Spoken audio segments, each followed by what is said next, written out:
Hello student, welcome to R R educational YouTube চ্যানেলে তোমাদের সকলকে স্বাগত জানাই।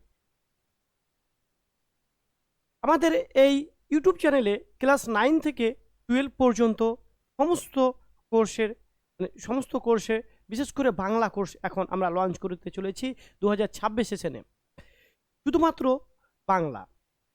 তো এই চ্যানেলে তোমরা আমরা যে টপিক ওয়াইজ যে ক্লাসটা নেব, ঠিক আছে, একেবারে স্মার্ট ওয়েতে, যে একটা ক্লাসে সম্পূর্ণ টপিক তোমার কোথায় থাকবে, মাথায় থাকবে। একবার আমরা সেইভাবে রোড ম্যাপ তৈরি করেছি। আমাদের একটা গল্পের জন্য 10টা ক্লাস করার দরকার নেই, 20টা ক্লাস করার দরকার নেই। কি আছে, মাত্র একটা ক্লাস। এই একটা ক্লাসেই তোমরা সব কিছুই পেয়ে যাবে, অল অল পেয়ে যাবে, অল। তো এইখানে তোমরা কিভাবে ক্লাসটা করবে, দেখো, তোমরা ইউটিউব চ্যানেলে এসে তোমরা ক্লাসটা করতে পারবে। একেবারে আর আর এডুকেশনাল ইনস্টিটিউট লিখলে আমাদের যে অফিসিয়াল ওয়েবসাইট ইউটিউব চ্যানেল আছে, সেইখানে তোমাদের কি আছে, দশম শ্রেণীর প্লে লিস্ট তৈরি করা আছে, নবম শ্রেণীর প্লে লিস্ট তৈরি করা আছে, যে সেই প্লে লিস্টে গিয়ে তোমরা দেখতে পাবে। তো আর দেরি না করে আমরা ক্লাসে আসি, ঠিক আছে। আজকের টপিক হচ্ছে জ্ঞানচক্ষু। কি আজকের টপিক? জ্ঞানচক্ষু। ক্লাস দশম শ্রেণীর প্রথম গল্প কি? জ্ঞানচক্ষু। জ্ঞানচক্ষু, চোখ আমাদের কটা আছে? চোখ আমাদের কটা থাকে? দুটো থাকে। কিন্তু আর একটা যে চোখ থাকে, অন্তরের চোখ। কিসের চোখ? অন্তরের চোখ বা হৃদয়ের চোখ। সেটা কোথায়? আমরা ভাবি এইখানে একটা চোখ আছে, তাই তো? সেই চোখকে আমরা জ্ঞানচক্ষু বলে। তো দেখতে পাবে এই জ্ঞানচক্ষু গল্পের লেখিকাকে, লেখিকা হচ্ছে আশাপূর্ণা দেবী। লেখিকাকে আশাপূর্ণা দেবী। এই আশাপূর্ণা দেবীর জন্ম কত খ্রিস্টাব্দে? আশাপূর্ণা দেবীর জন্ম হচ্ছে 8ই জানুয়ারি 1909 খ্রিস্টাব্দে। মৃত্যু কবে? মৃত্যু হচ্ছে 13ই জুলাই 1995 খ্রিস্টাব্দে। তাহলে আশাপূর্ণা দেবীর সম্পর্কে আমরা একটু জেনে নিই। আমাদের যে বেসিক জিনিস, যে লেখক সম্পর্কে অনেক ছাত্রছাত্রী অনীহা থাকে, যে স্যার আমরা ডাইরেক্ট গল্পতে ঢুকে যাই, কবিতায় ঢুকে যাই, লেখক সম্পর্কে আমরা জানবো না। কিন্তু আজকে আমরা এই ক্লাসে লেখকের জন্ম থেকে শুরু করে একেবারে গল্পের শেষ পর্যন্ত আমরা জানবো। শুরু থেকে শেষ পর্যন্ত। আমি কি বললাম? জিরো থেকে কিভাবে হিরো করব, সেটা রানা স্যার তোমাদের করাবে। রানা স্যার সবসময় তোমাদের পাশে আছে। তাহলে আমরা জিরো থেকে কিভাবে হিরো হব সেটা আমরা দেখব এই ক্লাসে। তাহলে জ্ঞানচক্ষু গল্পে আশাপূর্ণা দেবীর সম্পর্কে জেনে নিই। তাহলে জন্ম,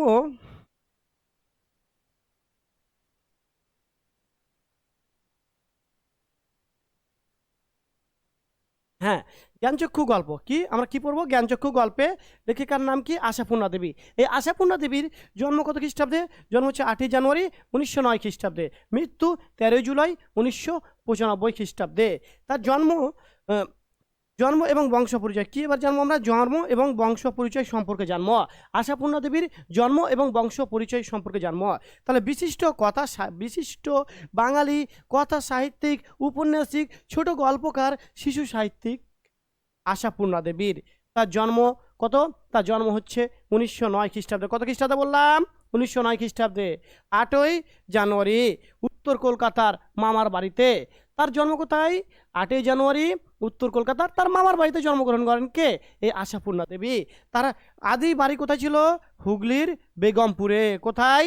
হুগলি জেলার বেগমপুরে। কোথায় ছিল? হুগলি জেলার বেগমপুরে। তার পিতার নাম কি? পিতার নাম হচ্ছে হরেন্দ্রনাথ গুপ্ত। তার পিতার নাম কি? তার পিতার নাম হচ্ছে হরেন্দ্রনাথ গুপ্ত। তার পিতার নাম আমরা কি পাচ্ছি? হরেন্দ্রনাথ গুপ্ত। মাতার নাম কি? মাতার নাম হচ্ছে সরলা সুন্দরী দেবী। মাতার নাম কি পাচ্ছি আমরা? মাতার নাম পাচ্ছি সরলা সুন্দরী দেবী। মাতার নাম কি পাচ্ছি আমরা? সরলা সুন্দরী দেবী। তাহলে মাতার নাম আমরা কি পেলাম? সরলা সুন্দরী দেবী। তাহলে দেখো, তাহলে জন্ম সম্পর্কে এবং তার যে বংশ পরিচয় সেটা আমরা পাচ্ছি। তার জন্ম 8ই জানুয়ারি 1909 খ্রিস্টাব্দে। মৃত্যু কত? মৃত্যু হচ্ছে 13ই জুলাই 1995 খ্রিস্টাব্দে। কোথায় জন্মগ্রহণ করেন? উত্তর কলকাতার তার মামার বাড়িতে। আদি বাড়ি কোথায় ছিল? হুগলি জেলার আর বেগমপুরে। তাহলে তার পিতা হচ্ছে হরেন্দ্রনাথ গুপ্ত, মায়ের নাম হচ্ছে সরলা সুন্দরী দেবী।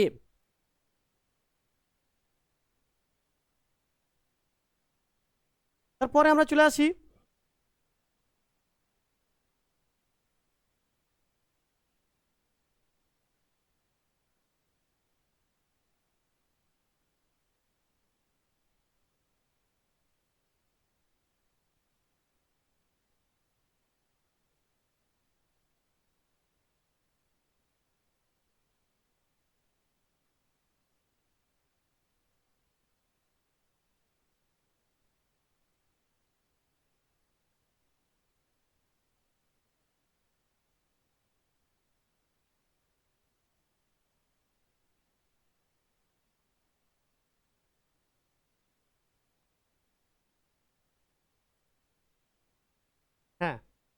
তারপরে আমরা চলে আসি যে লেখিকার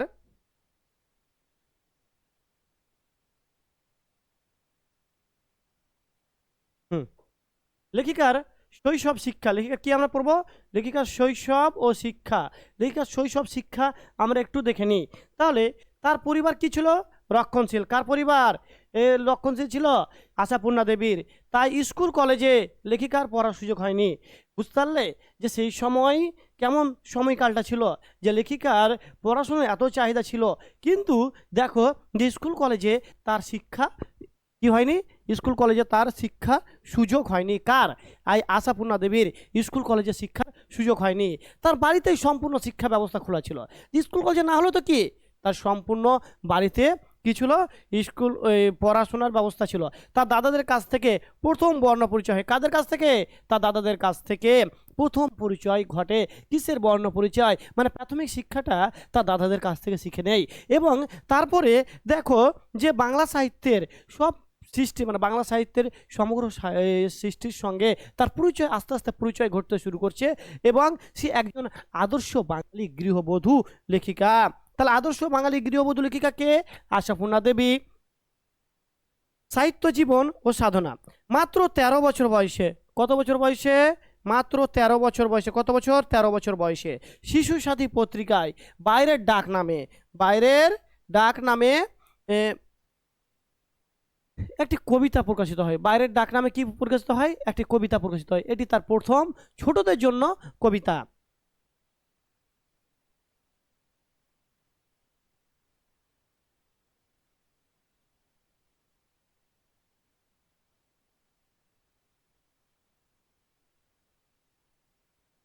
হ্যাঁ, তারপর আমরা চলে আসি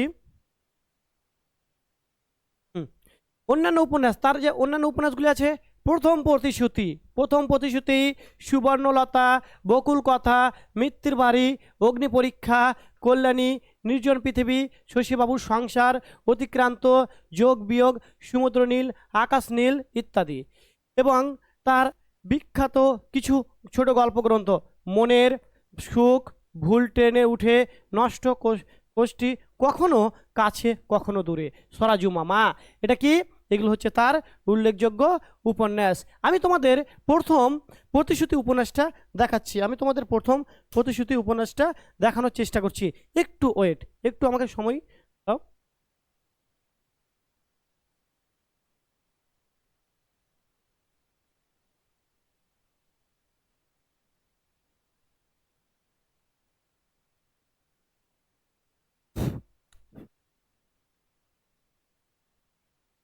এটা হচ্ছে লেখিকার প্রথম প্রতিশ্রুতি উপন্যাস। দেখতে পাচ্ছ কতটা মোটা, কতটা মোটা উপন্যাস। তোমাদের দেখাচ্ছি প্রথম প্রতিশ্রুতি। দেখতে পাচ্ছ? প্রায় পেজ সংখ্যা হচ্ছে এটার ৫১১। আমাদের নেটের সিলেবাসে এটা ছিল, ঠিক আছে, যে ৫১১ পেজ। উপন্যাসটা খুব ইন্টারেস্টিং উপন্যাস, একবার সহজ সরল ভাষায় লেখা। আশাপূর্ণা দেবী সব লেখাই কিন্তু সহজ সরল, খুব ইন্টারেস্টিং। একবার পড়লে তোমার মনে যদি লেগে যায় যে আশাপূর্ণা দেবী নিয়ে পড়তে হবে, ঠিক আছে। যেমন রবীন্দ্রনাথ ঠাকুর, শরৎচন্দ্র চট্টোপাধ্যায়, বঙ্কিমচন্দ্র চট্টোপাধ্যায় আমরা পড়ি না, সে শীর্ষেন্দু মুখোপাধ্যায়, সেই রকমই আমরা কিন্তু যে আশাপূর্ণা দেবীকে একবার যদি পড়ি, একবার যদি হৃদয় লেগে যায়, তার সব লেখা কিন্তু আমাদের পুড়িয়ে ছাড়বে, ঠিক আছে। তাহলে দেখো যে এই উপন্যাসটা মিত্র ঘোষ থেকে প্রকাশিত। এই উপন্যাসের জন্য আশাপূর্ণা দেবী সব থেকে বড় পুরস্কার কি কি পেয়েছিলেন? এই উপন্যাসের জন্য রবীন্দ্র পুরস্কার পেয়েছিলেন। কত খ্রিস্টাব্দে? ১৩৭২ খ্রিস্টাব্দে। কত খ্রিস্টাব্দে এটা পেয়েছিলেন? ১৩৭২ খ্রিস্টাব্দে কি পেয়েছিলেন? রবীন্দ্র পুরস্কার পেয়েছিলেন। এবং জ্ঞানপীঠ পুরস্কার পেয়েছিলেন ১৩৮৪ খ্রিস্টাব্দে বা বঙ্গাব্দে, ১৩৮৪ বঙ্গাব্দে, ঠিক আছে। ১৩৮৪ বঙ্গাব্দে তিনি জ্ঞানপীঠ পুরস্কার পেয়েছিলেন, এবং রবীন্দ্র পুরস্কার পেয়েছিলেন ১৩৭২ বঙ্গাব্দে এই উপন্যাসটা। তাহলে এই উপন্যাসটা একটা বিখ্যাত উপন্যাস। কার? লেখিকা আশাপূর্ণা দেবীর।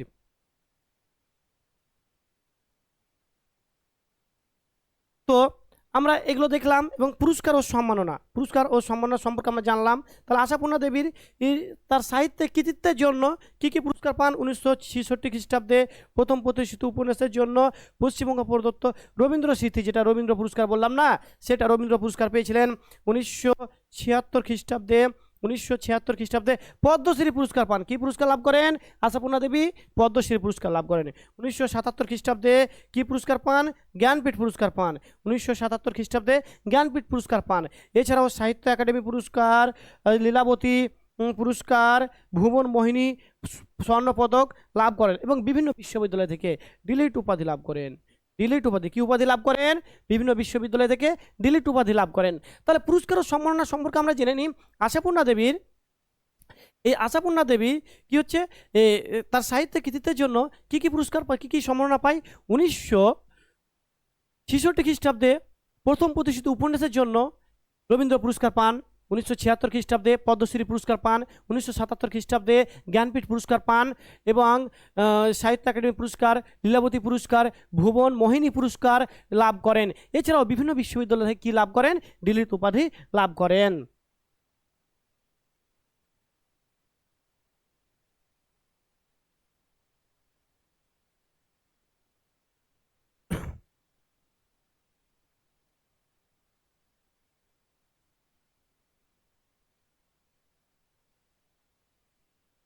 হ্যাঁ, এবার আমরা লেখিকার বৈশিষ্ট্য দেখব। লেখিকার বৈশিষ্ট্য কি, লেখিকা কেমন ধরনের বৈশিষ্ট্য লেখিকা ছিল, সেই বৈশিষ্ট্যগুলো আমরা দেখব এক এক করে। তাহলে কি হচ্ছে, লেখিকা ছিল একজন সংবেদনশীল। কি ছিল? একজন সংবেদনশীল, সূক্ষ্ম দৃষ্টিকোণ, জীবন অভিজ্ঞতার প্রত্যক্ষ প্রতিরূপ চিত্রণ, মানে জীবন অভিজ্ঞতার, তার বাস্তবে তার চারপাশে যা দেখছেন বা যা দেখতেন তিনি, সেগুলোই তার সাহিত্যের খাতায় কি করতেন? লিপিবদ্ধ করতেন। তারপর দেখবে মধ্যবিত্তদের জীবন মানসিকতার ধারাভাষ্য রচনা, নারীর হৃদয়ের কথা, আবেগ অনুভূতি এ সাহিত্যকে রূপদান করেন। তাহলে তার সাহিত্যে আমরা কি দেখতে পাচ্ছি? নারীর হৃদয়ের কথা। কি পাচ্ছি আমরা? নারীর হৃদয়ের কথা, যে নারীর যে আবেগ অনুভূতি, বিবাহিত জীবনে তাদের যে অভিজ্ঞতা, সেই অভিজ্ঞতার কথা কিন্তু, এবং যে একান্নবর্তী পরিবারের চিত্র, সেটা কিন্তু আশাপূর্ণা দেবীর গল্প উপন্যাসে আমরা কিন্তু এটা দেখতে পাবো। যে একান্ন পরিবার কেমন হয়, একান্ন পরিবার কেমন হয়, তার বাস্তব চিত্র এই লেখিকা আশাপূর্ণা দেবীর গল্প উপন্যাসে আমরা দেখতে পাবো। তারপর জ্ঞানচক্ষু গল্পের উৎস। তাহলে জ্ঞানচক্ষু গল্পের উৎস কোথা থেকে? জ্ঞানচক্ষু গল্পটি এই আশাপূর্ণা দেবীর কুমকুম গল্প সংকলন থেকে। কোথা থেকে? কুমকুম গল্প সংকলন থেকে এটা নেওয়া হয়েছে। কোথা থেকে নেওয়া হয়েছে? কুমকুম গল্প সংকলন থেকে। তাহলে গল্পের বিষয়বস্তু কি? লেখক সম্পর্কে ভ্রান্ত ধারণা। তপনের যে লেখক সম্পর্কে যে ভ্রান্ত ধারণা ছিল, সেটা আমরা কিন্তু দেখব। কাল্পনিক ধারণার অবসান, যে লেখক আমরা কল্পনা দেখতাম, কিসে দেখতাম? আমরা কল্পনা করতাম যে লেখক কিরকম হয়, তাই তো? তার লেখক এই যে কাল্পনিক যে ধারণাটা ছিল, সেটা কিন্তু আমাদের সেটা কিন্তু তপনের সেই ধারণাটা কিন্তু ভাঙছে, তাই তো? লেখক হওয়ার প্রবল বাসনা কার? আমার, তাই তো? আমার লেখক হওয়ার প্রবল বাসনা কার? এখানে দেখতে পাচ্ছি তপনের লেখক হওয়ার প্রবল বাসনা। লেখক হওয়ার প্রবল বাসনা, আমরা সবাই কবি, তাই তো? আমরা সবাই কবি। সেই রকমই কার? তপনের ডক্টর, ইঞ্জিনিয়ার, শিক্ষক, অফিসার, মাস্টার ইত্যাদি ইত্যাদি হওয়ার ইচ্ছা ছিল না? কি ইচ্ছা ছিল? তার লেখক হওয়ার। তার লেখা প্রথম যেন কি একটা পত্রিকায় ছাপে, এবং তার লেখা যেন লেখার অক্ষরে যে আমার নাম শ্রী তপন কুমার, তাই তো? যে যে একটা আবেগ, একটা অনুভূতি, যে অনুভূতিটা কাজ করে, প্রথম লেখা ছাপিয়েছে, তাই তো? আমার যেমন বিভিন্ন পত্রপত্রিকায় লেখা ছাপিয়েছে, এবং প্রায় 3টে কাব্যগ্রন্থ রয়েছে আমার নিজের, 2টো উপন্যাস রয়েছে, ঠিক আছে? বইগুলো এখনও পাবলিশ করিনি, সবগুলো পাণ্ডুলিপি তৈরি আছে, বুঝতে পারলে তো? সময়ের তাড়নায় সব কিছু মানুষের পরিবর্তনশীল, মানুষ সদা পরিবর্তনশীল, তাই তো? আমরা এই গল্পে দেখব যে একটা ছেলেকে লেখক হতে গিয়ে কতটা বাধা, কতটা উপহাসের মধ্যে দিয়ে বেরোতে হচ্ছে, বা তাকে কাটাতে হচ্ছে, সেই অবস্থা কিন্তু আমরা দেখব। মানে যে লেখক হতে গেলে তোমাকে তোমার পাশের বন্ধু, কিরে তুই তো লেখক, কবি মানুষ, উপন্যাসিক, গল্পকার মানুষ, হ্যাঁ? তুমি দেখবে তোমার স্কুল, কলেজ, বিশ্ববিদ্যালয়ে দেখবে যে বন্ধু বান্ধব খুব উপহাস করে, তাই তো? কখনো তোমাকে মোটিভেট করে না। প্রশংসার ছলে নিন্দা। কি করে মানুষ? নিন্দা করে না ডাইরেক্ট, নিন্দার ছলে প্রশংসা করে না, কি করে? প্রশংসার ছলে নিন্দা করে মানুষ, প্রশংসার ছলে নিন্দা, তাই তো? হ্যাঁ, সেটা কিন্তু আমরা কোথায় দেখতে পাবো? সেটা কিন্তু আমরা জ্ঞানচক্ষু গল্পতেও দেখতে পাবো। বাস্তব জীবনের সমস্ত কিছুই বাস্তবতা, রিয়াল। ঠিক আছে? তো তারপর আমরা কি দেখতে পাচ্ছি? গল্প লেখার নেপথ্য, গল্প প্রকাশের প্রস্তাব, গল্প লেখার কাহিনী, স্বপ্ন পূরণ। কার? তপনের স্বপ্ন পূরণ হচ্ছে প্রশংসার পঞ্চমুখ। এই যে প্রশংসার পঞ্চমুখ, কোথায় গল্পটা ছেপে এলো, পত্রিকাটি নিয়ে এলো তার মেশো, এবং সেই প্রশংসার পঞ্চমুখ হতাশ ও আত্মগ্লানি, তপনের জ্ঞানচক্ষুর উন্মোচন। তাহলে কার জ্ঞানচক্ষুর উন্মোচন? তপনের জ্ঞানচক্ষুর উন্মোচন। এই হচ্ছে এই গল্পের মূল থিম। তারপরে আমরা চলে আসি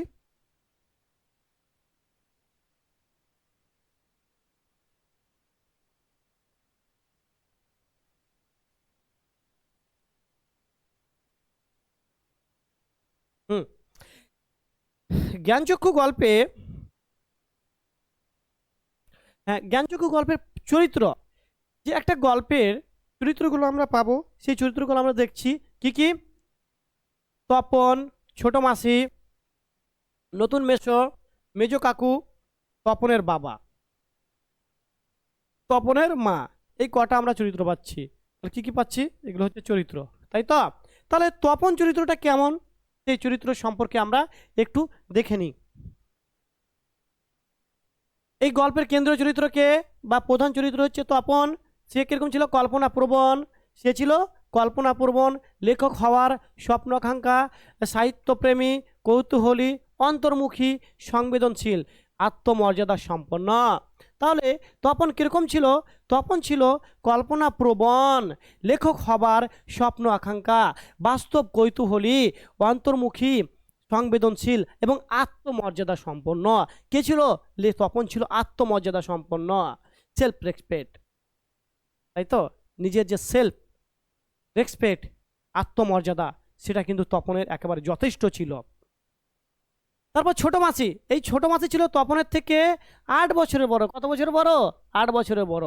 কিন্তু সে ছিল সদ্য বিবাহিতা, চঞ্চলা প্রকৃতির, লেখক স্বামী পরিচয় সে গর্বিত। সে কিন্তু একটা শব্দ লিখেনি। কে? এই ছোট মাসি। তার স্বামী যেহেতু অধ্যাপক এবং লেখক, তার গর্বে সে গর্বিত। কে? তার ছোট মাসি। এবং স্নেহশীলা, মমতাময়ী এবং সহানুভূতি পরায়ণ। এবং তার বয়স যে 8 বছরের ডিফারেন্স, কিন্তু সে তপনের একটা ভালো বন্ধু। কার? তপনের ভালো বন্ধু। কে ছিল? এই ছোট মাসি। বুঝতে পারলে? তারপর আমরা চলে আসি নতুন মেশো। এই যে মেশো, অধ্যাপক, লেখক, লেখক পরিচয়ে খানিক অহংকারী। কে? সে ছিল একজন অহংকারী মানুষ, লেখক মানুষ, অধ্যাপক মানুষ, কলেজে চাকরি করে, তাই তো? সেই পরিচয়ে, এবং সে অহংকারী মানুষ ছিল। কে? তপনের নতুন মেশো। মেজো কাকু, নিজের ব্যর্থতায় হতাশ। কে? ঈর্ষা কাতর মেজো কাকু, ব্যঙ্গ বিদ্রুপ, সংকীর্ণ মানসিকতার প্রকাশ। আমাদের চারপাশে এরকম মানসিকতার অনেক বন্ধু বান্ধব দেখতে পাবে, এবং অনেক চারিপাশে লোকজন দেখতে পাবে যে নিজের ব্যর্থতায় হতাশ। সে কোনোদিন কোনো কাজ করতে ব্যর্থ হয়েছে, কিন্তু তোমাকে সে উৎসাহ দেবে না যে না তুই এই কাজ করতে নে। সে ঈর্ষা কাতর হবে, ব্যঙ্গ বিদ্রুপ করবে, সংকীর্ণ মানসিকতার প্রকাশ। সেটা কিন্তু আমরা মেজো কাকু পরিচয়ে, মেজো কাকুর চরিত্রে আমরা দেখতে পাবো। তপনের বাবা কেমন ছিল? দেখো, তপনের বাবাটা ছিল কিরকম? তপনের বাবা ছিল পুত্রের প্রতিভা সম্পর্কে অসচেতন। সে ব্যবসা বাণিজ্য নিয়ে ব্যস্ত, পুত্রের যে প্রতিভা আছে সেই প্রতিভা সম্পর্কে অসচেতন, অবিশ্বাসী। তপনের গল্প পত্রিকায় প্রকাশিত হলে মেসমশাইয়ের কৃতিত্বকে সে গুরুত্ব দেন।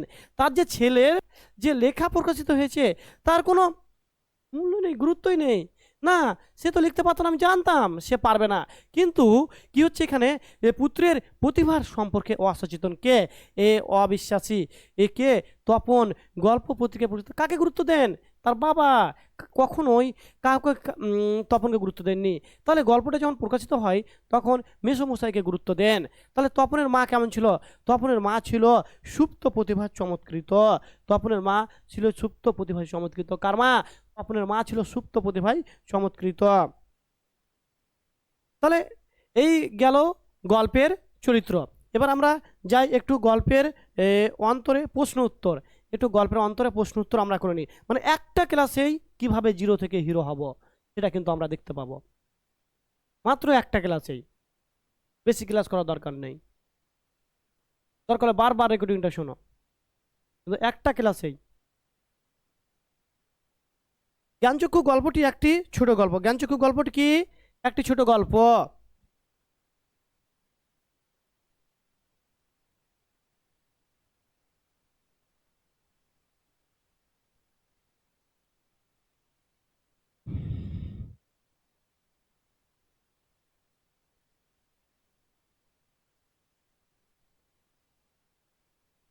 হুম, জ্ঞানচক্ষু গল্পটি একটি ছোট গল্প।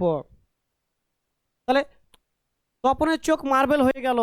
তাহলে বলে কার চোখ মার্বেল হয়ে গেল? তপনের চোখ মার্বেল হয়ে গেল। চোখ মার্বেল হয়ে যাওয়ার অর্থ কি? অবাক হয়ে যাওয়া। চোখ মার্বেল হওয়ার অর্থ কি? অবাক হয়ে যাওয়া। নতুন মেসোমশাই সম্পর্কে তপনের অতি আগ্রহের কারণ কি ছিল? কারণ তিনি একজন লেখক ছিল। তিনি একজন কি ছিল? তিনি একজন লেখক ছিল। নতুন মেসোকে দেখে তপনের কি খুলে গেল?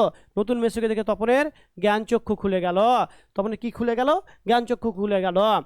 নতুন মেসোর কিসের ছুটিতে সে এসছিল, মানে কিসের ছুটি সে চলছিল? নতুন মেসোর গরমে ছুটি চলছিল। কিসের ছুটি চলছিল? গরমে ছুটি চলছিল। তপনের কি হতে বাধা নেই? তপনের লেখক হতে আর বাধা নেই। কি হতে বাধা নেই? লেখক হতে বাধা নেই। ছোট মাসি তপনের থেকে কত বছরের বড়? 8 বছরের বড়। কত বছরের বড়? বছর 8 বড়। তপনের মেসোর মেসো যে কোন পত্রিকার সঙ্গে তার পরিচয় ছিল? সন্ধ্যা তারা পত্রিকার সঙ্গে, সন্ধ্যা তারা পত্রিকার সম্পাদকের সঙ্গে তার পরিচয় ছিল। তপনের মেসোর কোন পত্রিকার সম্পাদককে চিনতেন? সন্ধ্যা তারা পত্রিকার সম্পাদককে চিনতেন। এবং কোন পত্রিকায় তার লেখা ছাপায়? সন্ধ্যা তারা পত্রিকায়। তপনের হাত আছে কথাটির অর্থ কি? ভাষার দখল। কার? তপনের ভাষার দখল আছে। চায়ের টেবিলে বসে চায়ের টেবিলে উঠে কথাটা কোন সময় চায়ের চা পান করা হচ্ছিল? কোন সময় চা পান করে? আমরা সকালে চা পান করি আর সাধারণত বিকেলে, তাই তো? তাহলে এখানে বিকেলের উল্লেখ আছে। কোন সময়? বিকেলের। তপন কোন বিষয় নিয়ে গল্প লিখছে? এই তো ভর্তির হওয়ার দিনের অভিজ্ঞতা। তাহলে সে যে স্কুলে ভর্তি হয়েছিল সেই দিনের অভিজ্ঞতা নিয়ে কি লিখছে? সেই দিনের অভিজ্ঞতা নিয়ে সে গল্প লিখছে। কে লিখছে? তপন লিখছে।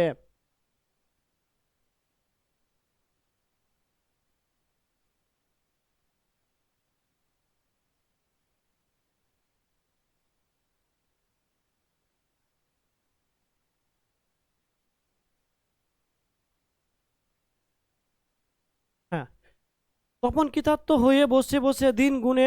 কৃতার্থ শব্দটির অর্থ কি? কৃতার্থ শব্দটির অর্থ হচ্ছে কৃতজ্ঞ। কৃতার্থ শব্দটির অর্থ কি? কৃতজ্ঞ। কৃতজ্ঞ শব্দের অর্থ কি? কৃতজ্ঞ। তপন দুপুর বেলায় তিনতলা সিঁড়িতে বসে গল্প ছিল। কখন? দুপুর বেলায়। কোথায় বসে? তিনতলা সিঁড়িতে বসে। রত্নের মূল্য বলতে এখানে কি বোঝানো হয়েছে? লেখার মূল্য। রত্নের মূল্য বলতে কি বোঝানো হয়েছে? এখানে লেখার মূল্য বোঝানো হয়েছে। একটু কারেকশন করে করে দিলে ছাপতে দেওয়া চলে। এখানে কারেকশন শব্দটি কোন শব্দ থেকে নেওয়া হয়েছে? কারেকশন শব্দটি ইংরেজি শব্দ থেকে নেওয়া হয়েছে। কোথা থেকে? কোন শব্দ থেকে? ইংরেজি শব্দ থেকে নেওয়া হয়েছে। কারেকশন শব্দটি কোন শব্দ থেকে নেওয়া হয়েছে? ইংরেজি শব্দ থেকে নেওয়া হয়েছে। কোন শব্দ থেকে? ইংরেজি শব্দ থেকে। নতুন মেসো মূল পেশা কি ছিল? সে অধ্যাপক ও প্রফেসর ছিল। কি ছিল? সে অধ্যাপক ও প্রফেসর ছিল। কে? তার নতুন মেসো। ছোট মাসি যেন একটু মুরব্বি মুরব্বি হয়ে গেল। মুরব্বি, তাই তো? যে একটা রিল ভাইরাল হলো না কিছুদিন আগে, মুরব্বি, মানে এইটা যখন আমরা পড়ি তখন মুরব্বি যে এই রিলটা আমাদের মনে আসে। কি? মুরব্বি। তো দেখো যে ছোট মাসি যেন একটু মুরব্বি মুরব্বি হয়ে গেল। এখানে মুরব্বি শব্দটির অর্থ কি? মুরব্বি শব্দটির অর্থ হচ্ছে বোদ্ধা। মুরব্বি শব্দটির অর্থ কি? মুরব্বি শব্দটির অর্থ হচ্ছে বোদ্ধা। তপনের নতুন মেসো প্রবলভাবে গল্প করে। কি বিষয় নিয়ে গল্প করে? খবরের কাগজের সব কথা নিয়ে। খবরের কাগজের সব কথা নিয়ে কে গল্প করে? মেসো। এদেশে কিচ্ছু হবে না বলতে তপনের মেসো চলে যান সিনেমা দেখতে। কে? এদেশে কিচ্ছু হবে না বলে কে চলে যান? তপনের মেসো চলে যান সিনেমা দেখতে। তপনের মামা বাড়িতে এসেছে। তপনের তপনের তপন মামার বাড়িতে এসেছে কিসের উপলক্ষে বা কিসের ছুটিতে? কি ছুটি উপলক্ষে এসছে? কি উপলক্ষে? ছুটি উপলক্ষে। তপনের মেসোর কলেজে চলছিল গরমে ছুটি। তাহলে তপন কিসে এসেছিল? ছুটি উপলক্ষে। তপনের মেসো কি চলছিল? গরমে ছুটি চলছিল। তপন উপলব্ধি করে লেখক মানে কোনো আকাশ থেকে পড়া কি নয়? জীব নয়। এই লাইনটা খুব ইম্পর্টেন্ট, ঠিক আছে? তোমরা এই লাইনটা দাগ দিয়ে দাও। লেখক মানে কি হচ্ছে? লেখক মানে উম, কোনো আকাশ থেকে পড়া কি নয়? জীব নয়। তাহলে এটুকু বুঝতে পারলে তোমরা যে আমাদের এমসিকিউ বা এসিকিউ প্রশ্নগুলো হবে, এটা তোমরা বুঝতে পারলে এর মধ্যে পেয়ে যাবে।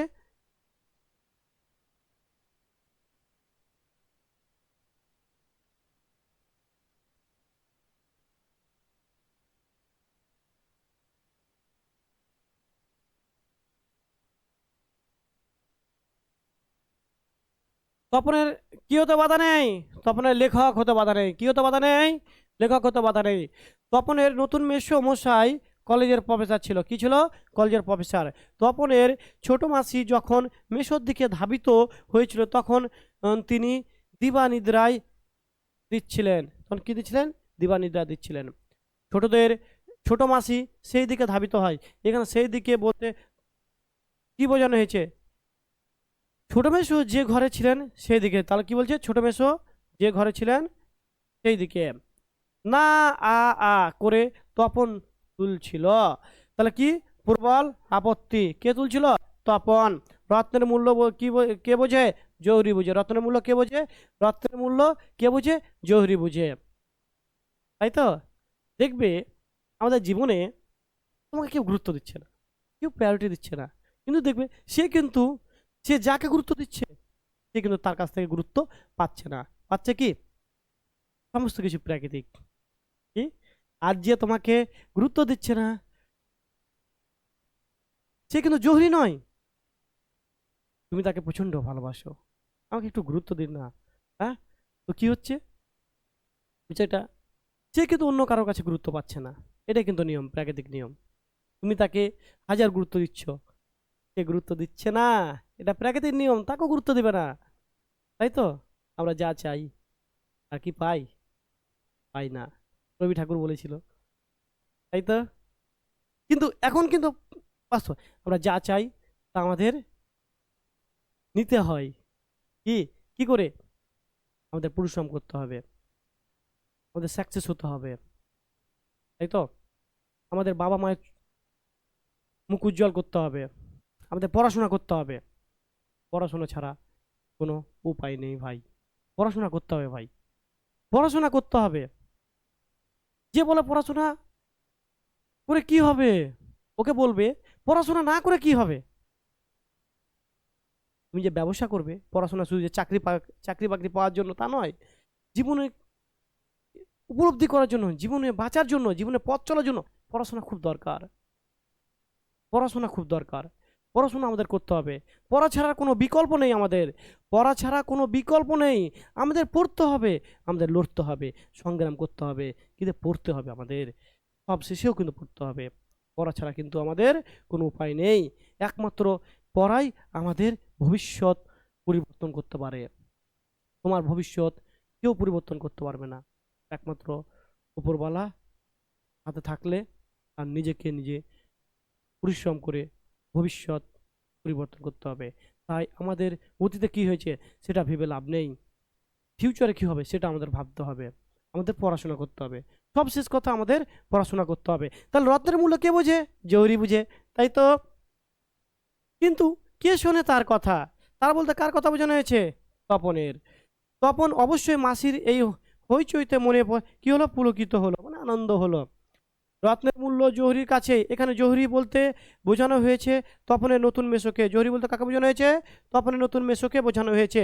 তোমার গল্প থেকে দিব্যি হচ্ছে কি তপনের ছোট মেসো। মেসোর উপযুক্ত কাজ হবে সেটা। উপযুক্ত কাজটি কি? গল্প ছাপিয়ে দেওয়া। কার? তপনের নতুন মেসোর কাজ কি হবে? গল্প ছাপিয়ে দেওয়া কাজ হবে। কার? তপনের নতুন মেসোর। দেখলে? বুঝতে পারলে? তারপর দেখো,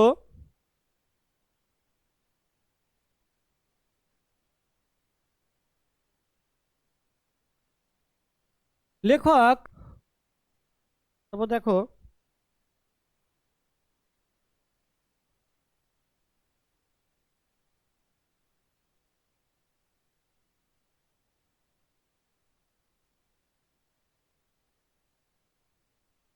হুম,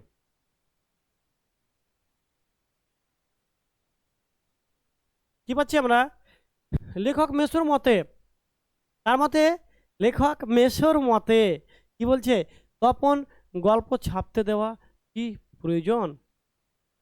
লেখক মেসোর মতে তপনের গল্প ছাপতে দেওয়া কি, ছাপতে দেওয়ার আগে কি করা প্রয়োজন? তাহলে একটা তুমি যখন কাঁচা হাতের লেখা লিখবে, তখন সেই লেখা যে তোমার সম্পাদক ছাপবে তা তো নয়, সেই লেখাটাকে অনেক কারেকশন করতে হয়। সেটাই করেছিল কে? তপনের মেসো কি করেছিল? কারেকশন করেছিল। তাহলে এই গেল আমাদের ছোট প্রশ্ন। এবার আমরা বড় প্রশ্নের দিকে যাই 3 মার্কের জন্য। আমাদের যেটা বোর্ড যেভাবে আমাদের নম্বর বিভাজন করেছে সেটা কিন্তু আমরা দেখব যে আমাদের কি আছে, এমসিকিউ আছে, এসিকিউ আছে, তাই তো? তারপরে আছে আমাদের 3 মার্কের প্রশ্ন এবং তারপর আছে আমাদের 5 মার্কের প্রশ্ন, কি তাই তো? হুম। তো 3 মার্কের প্রতিটি প্রশ্নের মান 3। তাহলে এখানে দেখবে যে 3 মার্কের প্রশ্নতে কি দেখতে পাবে, তপনের চোখ মার্বেল হয়ে গেল। কার চোখ? তপনের চোখ মার্বেল হয়ে গেল। কোন কথা শুনে, কোন কথা শুনে তপনের চোখ মার্বেল হয়ে গেল? কোন কথা শুনে তপনের চোখ মার্বেল হয়ে গেল? দেখো যে তোমরা দেখতে পাবে আশাপূর্ণা দেবীর জ্ঞানচক্ষু গল্পে যে মার্বেল হওয়ার শব্দের অর্থ কি? অবাক হওয়া। অবাক হওয়া কার? অবাক হওয়ার জন্য, অবাক হওয়ার জন্য চোখ গোল হয়ে বিস্ফোরিত হয়ে গেল। তাহলে কি হচ্ছে? অবাক হওয়া। তারপর দেখো যে কেন জ্ঞানচক্ষু গল্পে তপন মনে করত, তপন কি মনে করত? কবি, লেখক, সাহিত্যিকেরা সাধারণ মানুষ নয়, তারা কিন্তু সাধারণ মানুষ নয়। এই তারা কি, সে কি মনে করত? সে মনে করত সে যে শুনলো নতুন মেশো একজন লেখক এবং অনেক লেখা তার ছাপা রয়েছে, তখন নিজের সম্পর্কে নিজের চোখকে সে বিশ্বাস করতে পারছে না যে লেখকেরাও যে সাধারণ মানুষের মতো। হ্যাঁ, লেখক সম্পর্কে যে ভ্রান্ত ধারণা ছিল সেটা কিন্তু তার শেষ হচ্ছে কার? এই তপনের।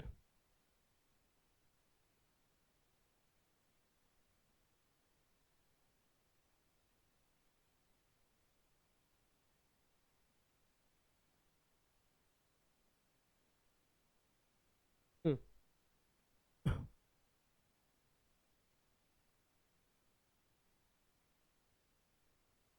হুম।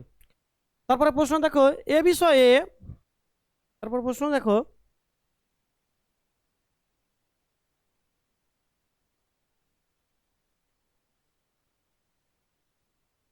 হ্যাঁ, এ বিষয়ে সন্দেহ ছিল তপনের।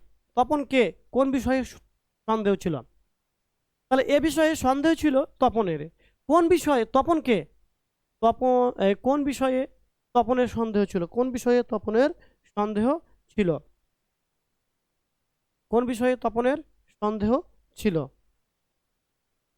আশাপূর্ণা দেবীর জ্ঞানচক্ষু গল্পে, আশাপূর্ণা দেবীর জ্ঞানচক্ষু গল্পে কেন্দ্রীয় চরিত্র তপন একটি স্কুলে পড়া ছোট ছেলে, সাহিত্যের প্রতি প্রতি তার প্রচণ্ড টান। তাহলে তপনকে, তপন সম্পর্কে আমরা জানলাম।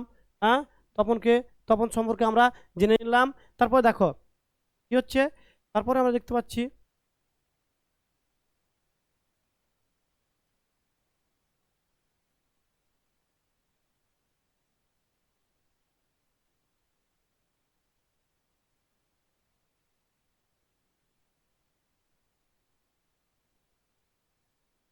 হুম, তাহলে একজন সত্যিকার লেখক, তপনের একজন সত্যিকারের লেখক যে তপনের বাবা, ছোট মামা, মেজ কাকুর মতোই সাধারণ মানুষ, সহজ সাধারণ মানুষ হতে পারে, সে বিষয়ে তপনের কিন্তু কি ছিল না,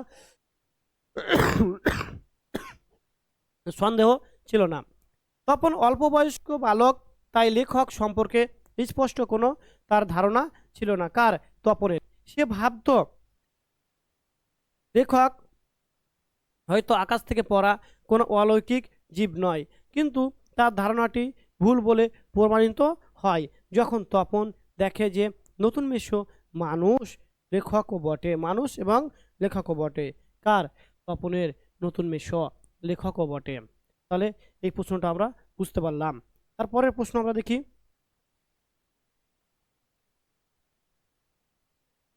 তারপরের প্রশ্নতে কি আছে? তারপরের প্রশ্নতে আছে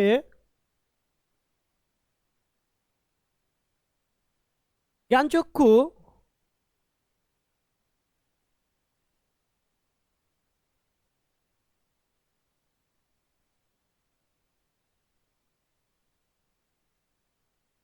হুম হ্যাঁ, জ্ঞানচক্ষু খুলে গেল তপনের, জ্ঞানচক্ষু কি, কিভাবে খুলে যায়?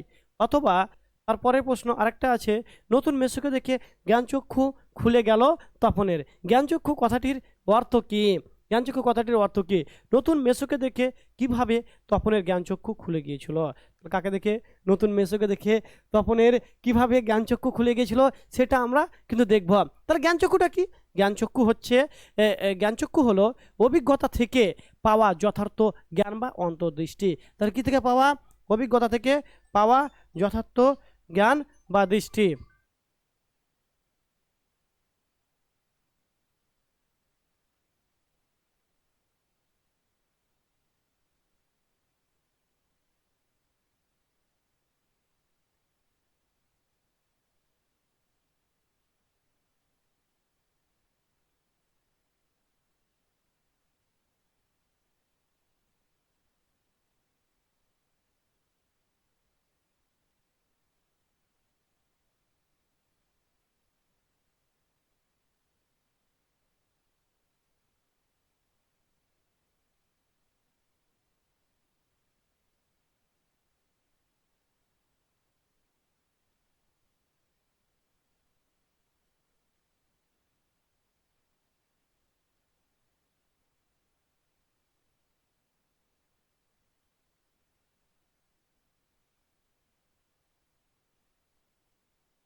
তাহলে এবার আমরা তারপরে প্রশ্ন দেখে নিই যে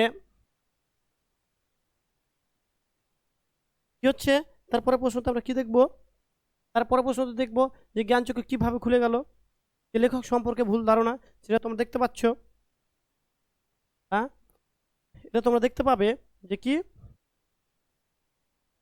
হুম যে লেখক সম্পর্কে ভুল ধারণা সম্পূর্ণ নষ্ট হয়ে যায়, কিভাবে জ্ঞানচক্ষু খুলছে সেই প্রশ্নটার প্রত্যক্ষ এটা এখানে পুরো সুন্দর করে নোট তৈরি করা আছে, তোমরা এটা স্ক্রিনশট নিতে পারো।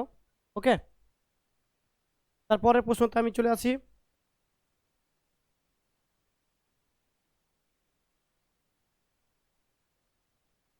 তারপরের প্রশ্নতে আমরা চলে আসি।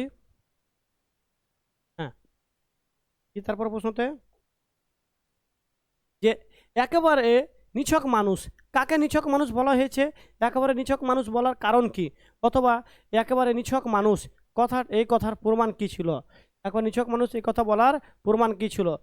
সেটা দেখতে পাচ্ছ। নিছক মানুষ কি আশাপূর্ণা দেবী রচিত জ্ঞানচক্ষু গল্প থেকে নেওয়া। এই উদ্ধৃতে তপনের লেখক ছোট মেসোকে নিছক মানুষ বলছেন। কাকে?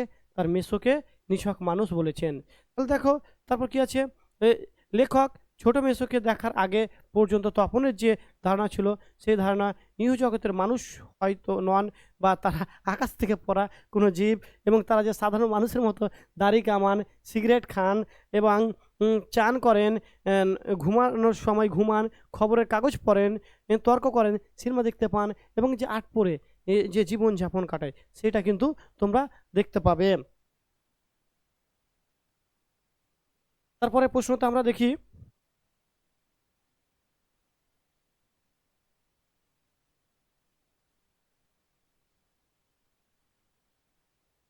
হ্যাঁ, এই একটু আগে যে ফোন করেছিল আমার স্টুডেন্ট। হ্যাঁ, আমার স্টুডেন্টের তার এমএ কমপ্লিট হয়ে গেছে। হ্যাঁ, সে বিএড করছে। আজ তার আজ বিয়ে। সেই বিয়ের বরযাত্রী যাওয়ার জন্য তাকে ফোন করেছে যে স্যার আসুন, একটু বিয়ের বরযাত্রী যাবেন। তো তোমাদের ক্লাস শেষ করে অবশ্যই যাব, খুব ভালো ছেলে সে।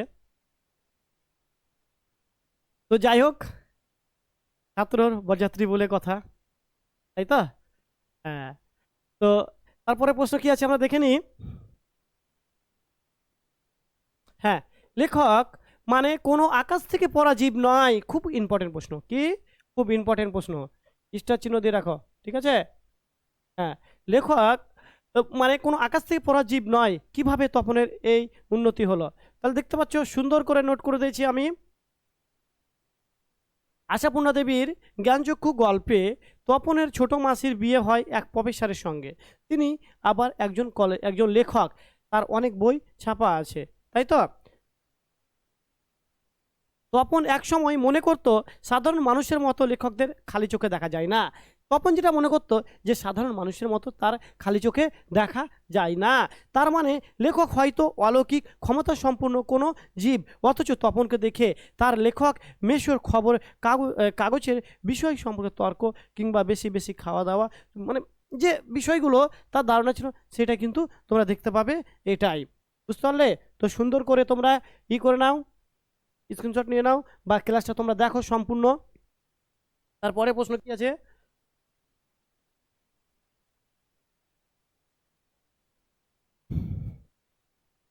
তারপরে প্রশ্ন আমরা দেখছি। হ্যাঁ, তপন অবশ্যই মাসির এই হইচইতে মনে পড়ে গেল, পুলকিত হলো, যে দেখো যে তপনের যে তার মেসো কি নিয়ে এসছে, তার মেসো নিয়ে এসছে যে খবরের, সরি, এই তার লেখাটা যে পত্রিকায় ছাপানো হয়েছিল সেই পত্রিকাটা তার বাড়ি নিয়ে এসছে, এবং বাড়ি নিয়ে আসার পরে যে একটা হইচই বিষয় পড়েছিল, সেটা কিন্তু এইখানে আমরা দেখতে পাবো, সেটা কিন্তু আমরা এইখানে দেখতে পাবো, সেটা কিন্তু আমরা কি পাবো, সেটা কিন্তু আমরা এই এই এই নোটে দেখতে পাবো কি হচ্ছে।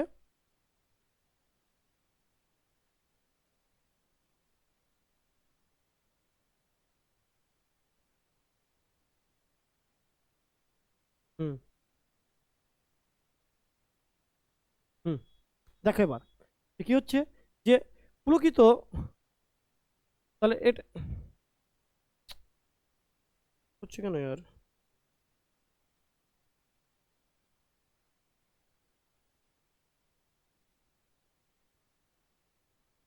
তাহলে দেখো যে এটা, এই প্রশ্নটা তোমরা দেখতে পাচ্ছ,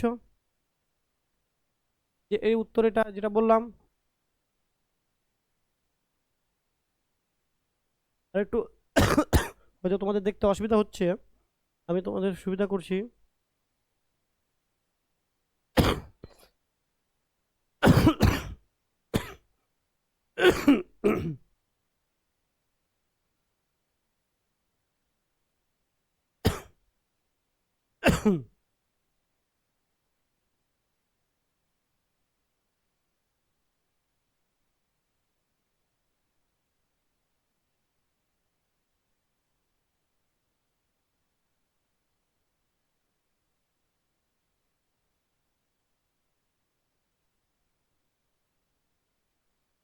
হুম, দেখো এবার, এবার ঠিকঠাক বোঝা যাচ্ছে তো?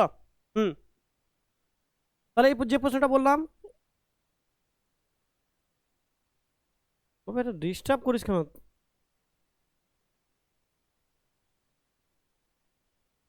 ওকে, এবার আর ডিস্টার্ব করবে না। হ্যাঁ, তাহলে এটা দেখো যেটা বললাম, এটা আছে। তারপর প্রশ্ন হচ্ছে, রত্নের মূল্য জহির কাছে, এর তাৎপর্য ব্যাখ্যা করো। রত্নের মূল্য কার কাছে? জহির কাছে, এর তাৎপর্য ব্যাখ্যা করো। তাহলে কি হচ্ছে, রত্নের মূল্য কার কাছে? জহির কাছে, তার তাৎপর্য ব্যাখ্যা করতে বলছে কে? লেখক কি বলছে? তার তাৎপর্য ব্যাখ্যা করতে বলছে। তাহলে আশাপূর্ণা দেবীর জ্ঞানচক্ষু গল্প থেকে নেওয়া, কোথা থেকে নেওয়া? জ্ঞানচক্ষু গল্প থেকে নেওয়া হয়েছে। তাহলে এটা কি, সে রত্নের মূল্যটা কি? রত্ন মূল্যবান বস্তু, তা যথার্থ খুঁজে নেওয়া সহজ নয়, তাকে যে খুব সহজে পেয়ে যাবে সেটা নয়। একজন দক্ষ রত্ন জহুরি, মানে বিশারদ বা দক্ষ জহুরি, সে রত্ন চিনতে পারেন। তখন যে ছোট অপরিণত, সেটা তাকে দেখে কে চিনেছিল? তার মেসো চিনেছিল, তাই তো? খুব সুন্দর করে তৈরি করা আছে। তারপর প্রশ্ন দেখো, তবে বিয়ে হয়ে এ ছোট মাসি যেন একটু মুরব্বি মুরব্বি হয়ে গেছে। তাহলে এই প্রশ্নটা খুবই ইম্পর্টেন্ট প্রশ্ন, যেটা বললাম রত্নের মূল্য। তোমরা কিন্তু একবার এই প্রশ্নটা কিন্তু ভালো করে পড়বে, ঠিক আছে, দেখবে। তারপরে হচ্ছে কি, তবে বিয়ে হয়ে ছোট মাসি যেন একটু মুরব্বি মুরব্বি হয়ে গেছে। ছোট মাসি মুরব্বি ওনার পরিচয় দাও। ঠিক আছে, তোমরা এটা দেখতে পাচ্ছ।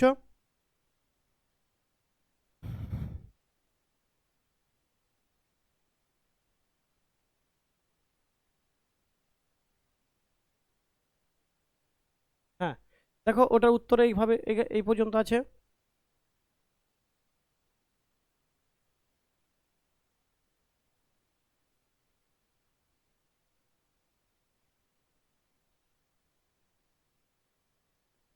হুম,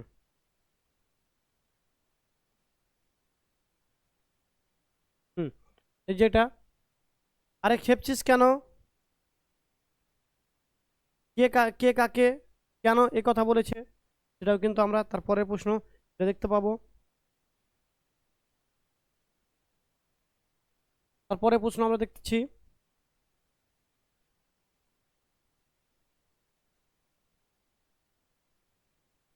কি হচ্ছে, বুকের রক্ত, কি বলছে, বুকের রক্ত দিয়ে, হুম, এই প্রশ্নটা খুব ইম্পর্টেন্ট প্রশ্ন। তোমরা দেখতে পাচ্ছ যে বুকের রক্তকে ছলকে ওঠে তপনের, কেন এমন পরিস্থিতি হয়েছিল, কার, তপনের। তাহলে কি হচ্ছে, জ্ঞানচক্ষু গল্পে যে এই গল্প থেকে নেওয়া হয়েছে, কোথা থেকে, জ্ঞানচক্ষু গল্প থেকে নেওয়া হয়েছে। বুকের রক্ত ছলকে ওঠা কথাটির অর্থ হচ্ছে হঠাৎ করে উত্তেজিত হয়ে পড়া।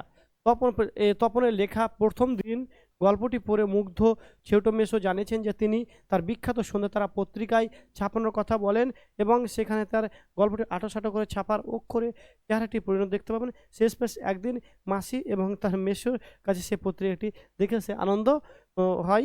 তাহলে দেখতে পাচ্ছ যে এই প্রশ্নটা।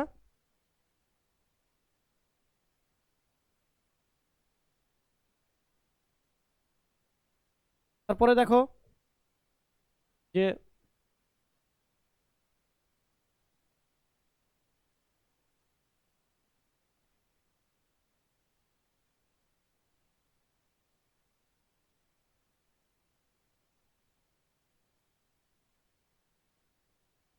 হুম, উদ্গ্রীব হয়ে ওঠে এবং তপনের মনে হয় নিশ্চয় তার গল্পটি প্রকাশিত হয়েছে, নতুন মেসো তাদের বাড়িতে এসেছেন এবং এক আশা এবং উৎসুক হয়েছে, চমকে উঠেছিল কে, তপন চমকে উঠেছিল, কে চমকে উঠেছিল, তপন চমকে উঠেছিল। তারপরে প্রশ্ন দেখো, তোর হবে, কি বলছে, তারপরে প্রশ্ন দেখো যে তোর হবে, তোর হবে, হ্যাঁ তোর হবে, কার সম্পর্কে এমন কথা বলা হয়েছে, বা এরূপ মন্তব্য হচ্ছে কারা, এটা দেখতে পাচ্ছ, সুন্দর করে করে দিয়েছি, দেখো তোমরা।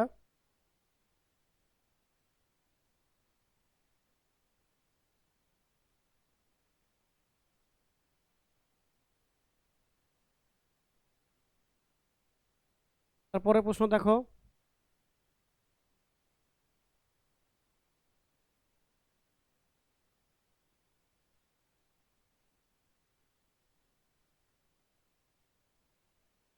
হুম,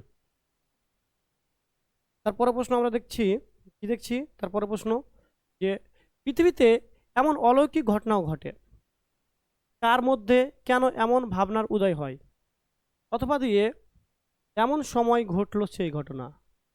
খুব ইম্পর্টেন্ট প্রশ্ন, মাধ্যমিক 2024 সালে এই প্রশ্নটা এসেছিল, কত সালে, মাধ্যমিক 2024 সালে এই প্রশ্নটা এসেছিল।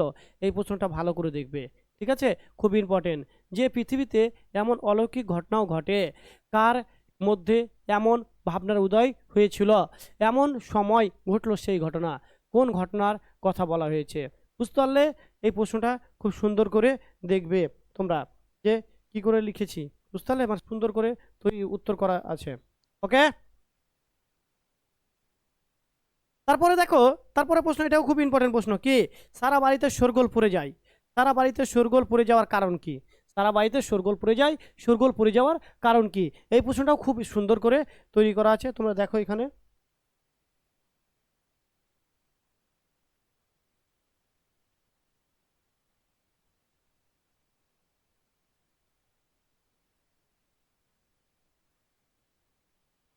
হুম, তাহলে এটা উত্তর আছে, প্রতীক্ষার অবসান ঘটিয়ে অবশেষে তপনের লেখাটা প্রকাশিত হচ্ছে এবং প্রকাশিত হওয়ার পর তার বাড়িতে নিয়ে আসে তার নতুন মেসো, এবং বাড়িতে আসার পর কি হচ্ছে, বাড়িতে শোরগোল পড়ে গেল।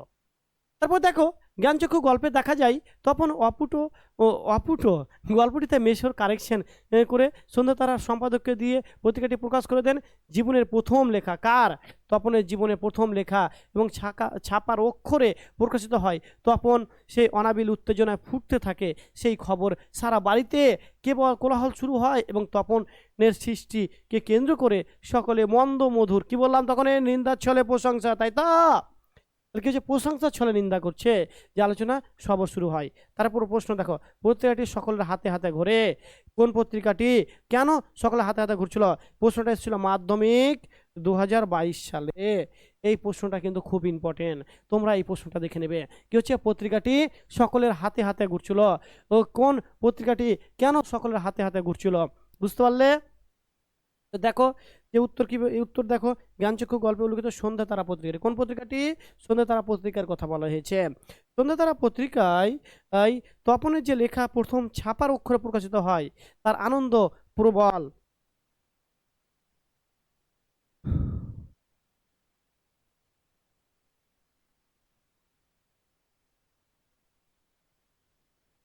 তার আনন্দ প্রবল, বুঝতে পারলে? উত্তেজনার পত্রিকাটি সকলের মধ্যে কি হচ্ছে, হাতে হাতে ঘুরতে থাকে, এবং বাড়ির সদস্যবৃন্দদের মধ্যে সঞ্চারিত হয়, যে সবাই আনন্দে এতটাই বিহ্বল হয় যে পত্রিকাটি সকলের মধ্যে ঘুরতে থাকে, বুঝতে পারলে?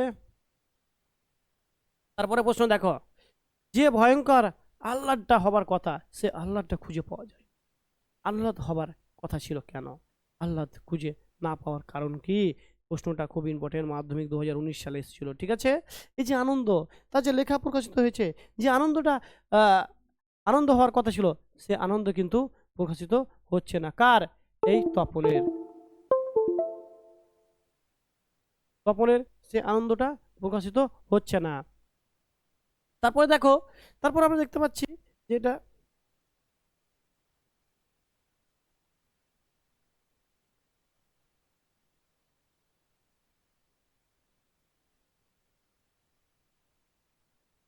একটু ওয়েট।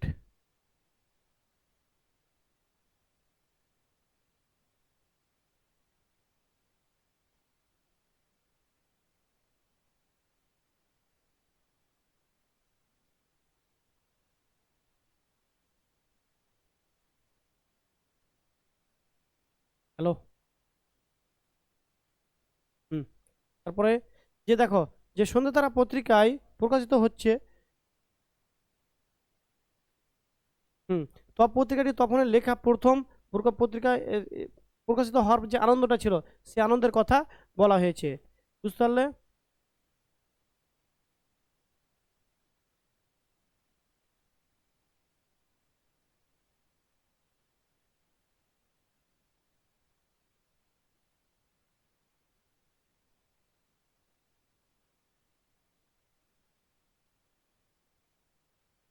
হ্যালো।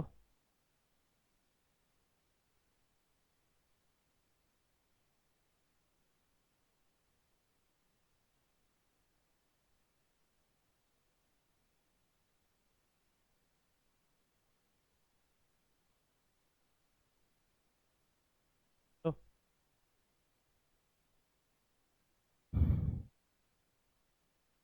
তো একটু টেকনিক্যাল সমস্যার জন্য ক্লাসটা এখানেই মানে শেষ করছি, ঠিক আছে?